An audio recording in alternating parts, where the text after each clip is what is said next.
Hello guys, কেমন আছো তোমরা? আজকে আমি তোমাদের জন্য নিয়ে এসেছি এক অসাধারণ গল্প, যার নাম নিষিদ্ধ পাড়া। এই গল্পটা আমি সংগ্রহ করেছি ফেসবুক থেকে, আর বিশ্বাস করো, এটা তোমাদের মন ছুঁয়ে যাবে। তাহলে আর দেরি কেন? চলো একসাথে ডুবে যাই গল্পের ভেতরে। আজকে জিমিনা তের আংটি বদল। এঙ্গেজমেন্টটা পারিবারিকভাবে হচ্ছে। বিয়েতে তের কোনো আপত্তি না থাকলেও জিমিন এই বিয়েতে রাজি নয়, কারণ সে দেশের বিখ্যাত গায়ক হয়ে গ্রামের জমিদার বাড়ির সংস্কৃতি মনা মেয়েকে বিয়ে করবে না। আর না করার আরেকটা কারণও আছে, কারণ সে বিখ্যাত মডেল লিসাকে পছন্দ করে। কিন্তু বাবার মুখের উপর আর কোনো কিছু বলার সাহস পায়নি জিমিন। জিমিন মুখ কালো করে বসে আছে। তখনই তার বন্ধু জঙ্কুক বলে, আমার মনে হয় লিসার চেয়ে তোর জন্য আঙ্কেল যাকে ঠিক করেছে সে তোর জন্য ভালো। আমি তোর মতো না জাঙ্কুক, তুই হয়তো বিখ্যাত গায়ক, কিন্তু তোর আচার আচরণ একজন লাজুক হাই স্কুলের শিক্ষক থেকে কম নয়, তাই জ্ঞান কম দে। একটু পর অনুষ্ঠানে উপস্থিত হয় তে। সবার নজর তের দিকে পড়তেই জাঙ্কুকের নজরও তের দিকে আটকে যায়। এই স্নিগ্ধ মায়াবী চেহারা, মুখে লাজুক হাসি। জাঙ্কুক না চাইতো বারবার তার বন্ধুর হবু বইয়ের দিকে নজর দিচ্ছে।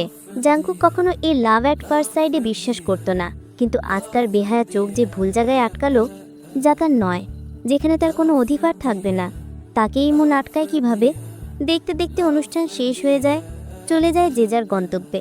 তে চলে যায় তার কলেজ হোস্টেলে। জিমিন আর টের আংটি বদলের অনেক দিন হলো। এই কয়েকদিন তার জিমিনের সাথে কোনো কথা হয়নি। তের মা বারবার বলতো জিমিনকে কল দিতে, কিন্তু তে প্রতিবার তার মাকে না বলে দেয়। সে মেয়ে হয়ে কিভাবে আগে কল দেবে? লজ্জারও তো বিষয় আছে।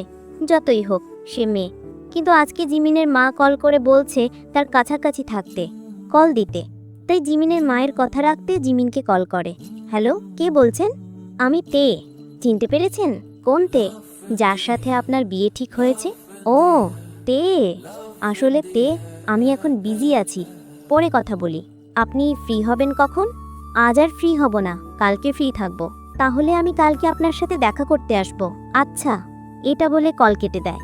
তে গ্রামের মেয়ে, শহরের ছেলেদের মনের ভাব সে বোঝে না, জানে না কেমন করে সাজলে তাকে পছন্দ করবে। এর জন্য তার বান্ধবীর থেকে সাহায্য নিয়ে চিন্তা করলো, নর্মাল একটা জর্জেটের জামা আর হালকা সাজ, চুল খোলা রেখে সেজে যাবে। প্রথম দেখায় শাড়ি পরে গেলে যদি সামলাতে না পেরে লজ্জায় পড়তে হয় এর জন্য। আর সে জানে না তার প্রিয় কী পছন্দ করে। পরের দিন কলেজ শেষে তে যায় জিমিনের কোম্পানিতে। সেখানে এত নামি দামি পোশাক, বিখ্যাত গায়ক গায়িকা, তাদের সামনে নিজেকে কেমন জানি অমান্য মনে হয়। একটু ভিতরে গিয়ে একজন লোককে জিজ্ঞেস করে জিমিনের কথা।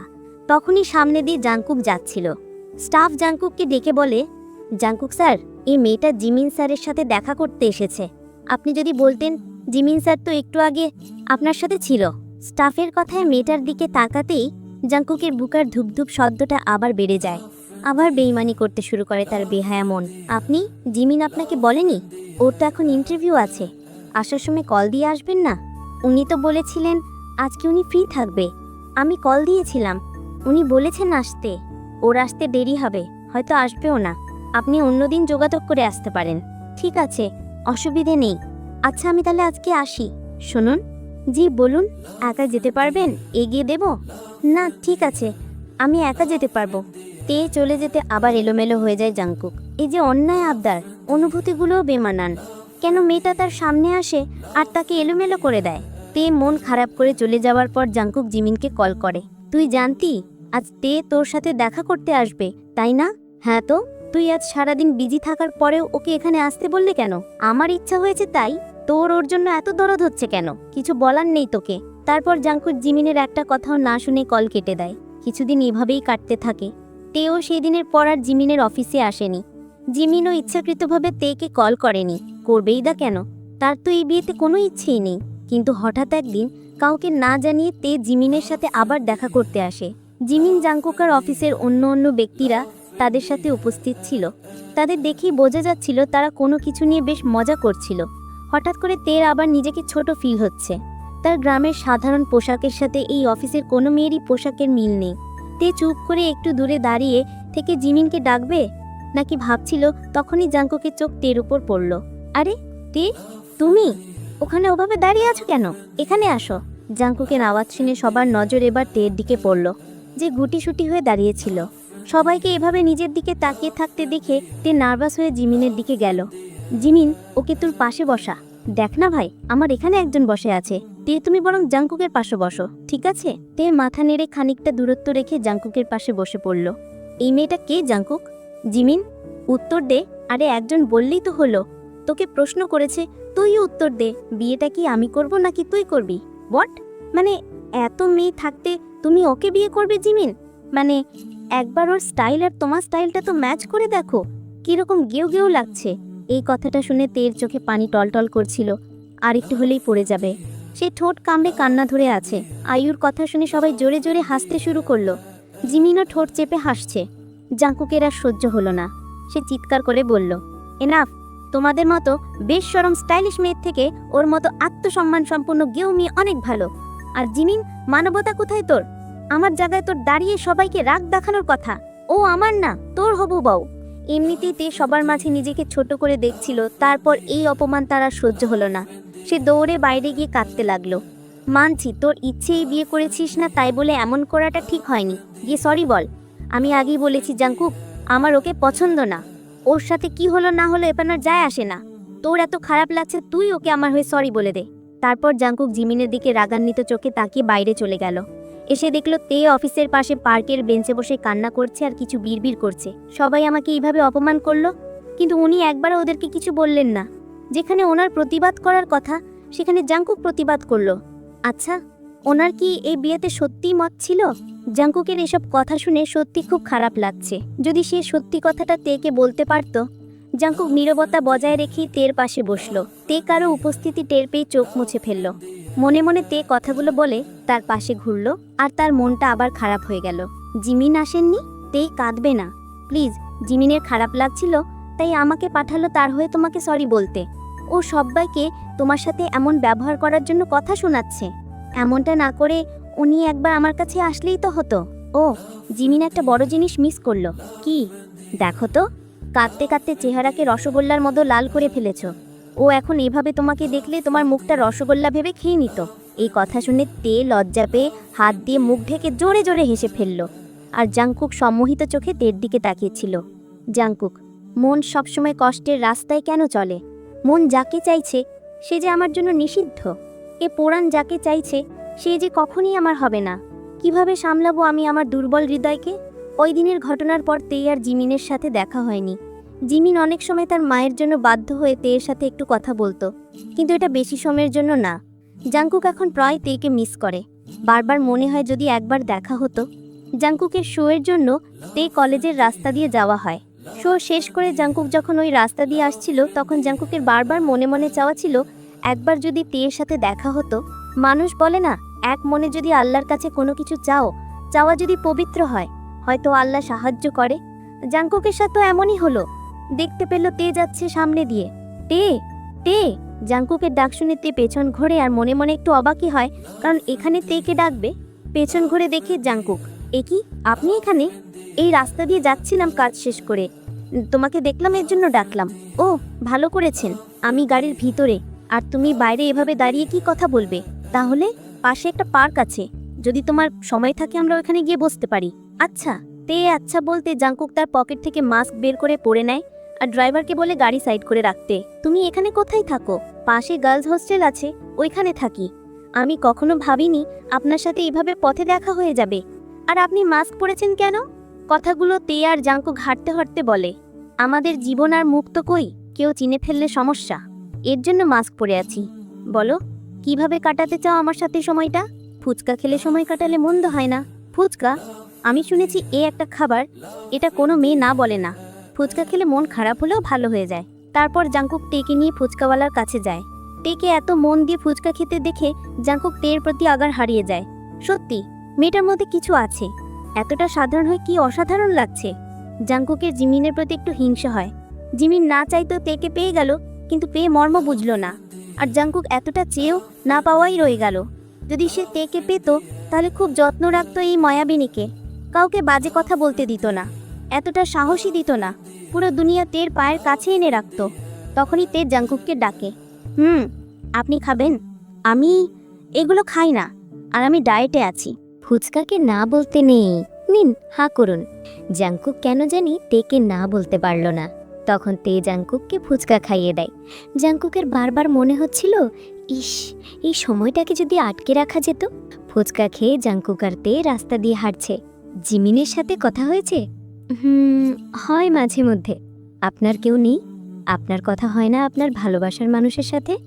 ভালোবাসার মানুষ? আমি আমার মনে গিয়েছি, আর আমার মন ওর কাছে মায়া এতটুকু বেড়েছে, মুনাজাত খোদার কাছে। আমি বুঝিনি আপনি কি বলেছেন। বুঝবে না। আচ্ছা তে, আমাদের আবার কবে দেখা হবে? তুমি চাইবে আমার সাথে দেখা করতে? যদি ভাগ্য চায় আমাদের হয়তো আবার দেখা হবে, আজকে যেভাবে হয়েছে। আমার ভাগ্য এতটা ভালো না, তাই ভাগ্যের উপর বিশ্বাসই রাখি না। এই নাও, তোমার গার্লস হোস্টেলে চলে এসেছে। ভাগ্য কি খারাপ বলতে নেই, ভবিষ্যৎ কেউ জানে না। এটা বলে তে চলে যাবে, তখনই পেছন থেকে জাংকুক ডাকে, তে, তোমার নাম্বারটা পাওয়া যাবে যদি তুমি চাও। তে একটু হাসে, তারপর জাংকুককে নাম্বারটা দেয়।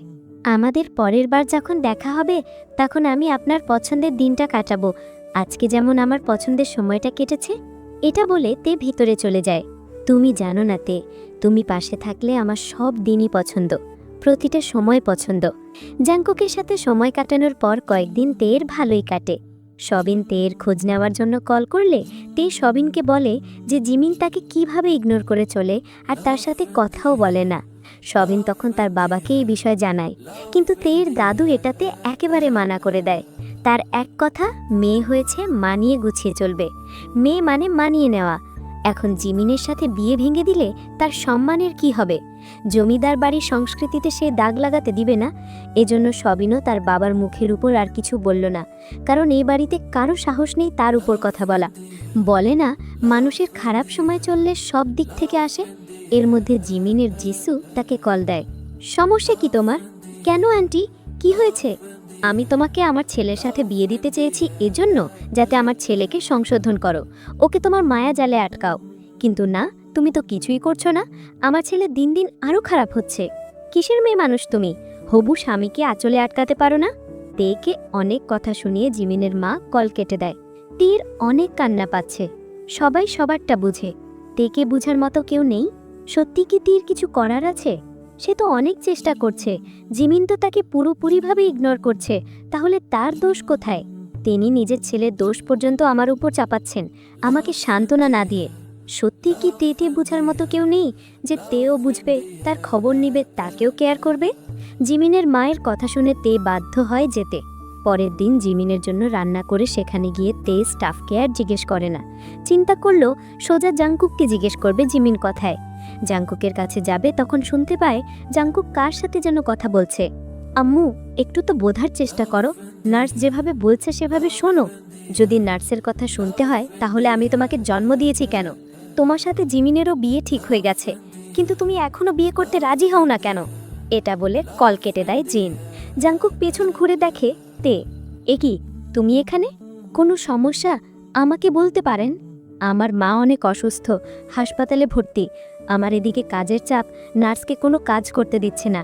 আমি ছেলে মানুষ চাইলেও সব পারি না। আম্মু এটা বুঝতে চায় না। আপনি যদি চান আমি আজকে আপনাকে হেল্প করতে পারি, আর এই সুযোগে আন্টিকে দেখা হয়ে গেল। জাংকুক মুচকি হেসে সুযোগে মাথা নাড়ায়। হাসপাতালে জিনের কেবিনে ঢুকতে জাংকুক বলে, নাও এসে পড়েছি, আর আমার সাথে একজনই এসেছে, দেখো। জিন চোখ তুলে জাংকুকের পেছনে তীর দিকে তাকায়। ওকে চেনা চেনা লাগছে। জিমিনের কি মেয়েটার সাথেই না বিষয়ে ঠিক হয়েছে? তখনই জাংকুকের মুখটা একটু কালো হয়ে যায়। এটা নজরের আইনি জিনের। কেমন আছেন আন্টি? ভালো। আর থাকতে দেয় কই এই বাপ ছেলে। আসো আমার পাশে বসো। তে জিনের পাশে বসে। আপনি কেন ডাক্তার আর নার্সের কথা শুনছেন না? এগুলো করলে তাড়াতাড়ি সুস্থ হবেন। হবে না, হাসপাতালেই থাকতে হবে। এগুলো বলে লাভ নেই। তিনি নিজের মর্জি মতো চলে আমাকে আর বাবাকে কষ্টই দিবে। আমাদের কথা তো চিন্তা করবে না। চুপ থাকো। আমার কেন কথা শুনো বাবা ছেলে? তে তারপর জিনের চুল বেঁধে দিয়ে পরিপাটি করে জিমিনের জন্য রান্না করা খাবারগুলো জিনকে খাইয়ে দেয়। জিনও অনেকটা আদর করে, একদম মা মেয়ে হয়ে যায় জিন আর তে। সারাদিন জাংকুক আর তের দিনটা ভালোই কাটে, আর জিন তের সাথে অনেকটা ফ্রিও হয়ে যায়। সব কিছু ভালো গেলেও জিন খেয়াল করে জাংকুক অনেকটা মুগ্ধতারকে তাকিয়ে থাকে তের দিকে। জাংকুকের চাপা চুপচাপ থাকা ছেলেটা আজকে এত হাসি খুশি। জিন বুঝতে পারে জাংকুক তেকে পছন্দ করে, কিন্তু তেয়ের সামনে কিছু বলে না। সন্ধ্যার দিকে জিন বলে তেকে হোস্টেলে পৌঁছে দিতে। যাওয়ার আগে জিন তেয়ের কপালে চুমু দিয়ে সাবধানে যেতে বলে। সত্যি তেয়ের মনটা আজকে অনেক ফ্রেশ লাগছে, সময়টা সত্যি অনেক ভালো। জাংকুক আর তে গাড়িতে ওঠার পর থেকে চুপচাপই থাকে অনেকটা পথ। এরপর জাংকুক নীরবতা ভেঙে বলে, তে একটা কথা বলবো? বলুন। জিমিনকে ভালোবাসো? ভালোবাসার মতো এতটা ভালো সম্পর্ক আমাদের মাঝে গড়ে ওঠেনি। আমার কথা বাদ দিয়ে আপনার কথা বলুন। ওই দিন তো বলেননি। বলুন, ভালোবাসেন কাউকে? কে সে? ভালোবাসা বলা যেতে পারে, কিন্তু সেটা প্রাইভেট। কতটা? এতটা যে আমি তাকে বলিনি কতটা ভালোবাসি। তবে অনেক ভালোবাসি, কিন্তু জানি না বলতে পারবো কিনা তাকে। ওয়ান সাইড লাভ, এটা অনেকটা বোকামি, কারণ এতে থাকে শুধু অনিশ্চয়তা আর না পাওয়ার বেদনা। হ্যালো গাইস, কেমন লাগলো আজকের ভিডিওটা? অবশ্যই কমেন্ট করে জানাবেন। আর এই ভিডিওটির পরবর্তী অংশ দেখতে চাইলে এখনই চ্যানেলটি সাবস্ক্রাইব করে আমাদের সাথে থাকুন।